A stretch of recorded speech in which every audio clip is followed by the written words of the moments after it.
song called Walk Away. Munange intandise wali nakatambika Nina Roz ngali mukwevugamuko wali mpola muganda wange nga wawulizamu wali ku ka music akasendekerevu wali wonna muganda wange gwe alaba Nutty Yugi omuyimbi Nina Roz.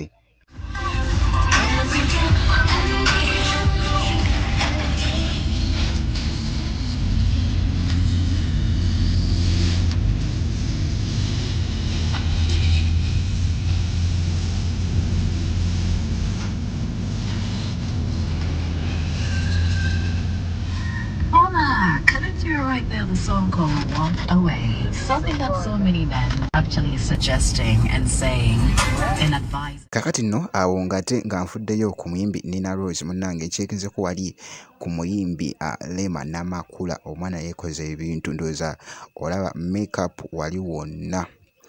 Juga nti no Rema Namakula ali omu ku bayimbi wano e Uganda abakyasinze okwekuba ate makeup owakabi era nga woolaba ebifaananyi omuganda wange gwe alaba Nutty Yugi. Kakati naawo ate nga nvuddewo muganda wange ku Rema Namakula engeri gye mukyekinzeeko ate nkyekinzeeko wali munnanga ate ku Eddy Kenzo ne Nyamutoro gye beekola ennaku zino kika omukwano munnanga ate gubasa mu kabu wali wonna munnange gwe alaba Nutty Yugi.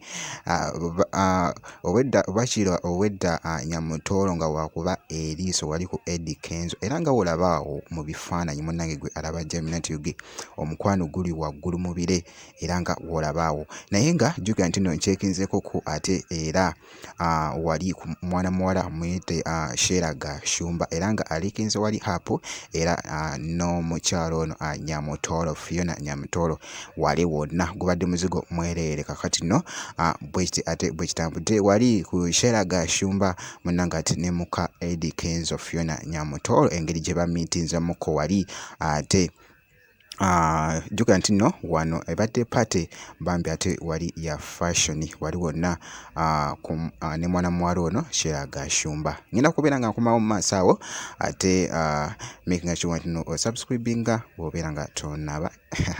Yeah, checking up.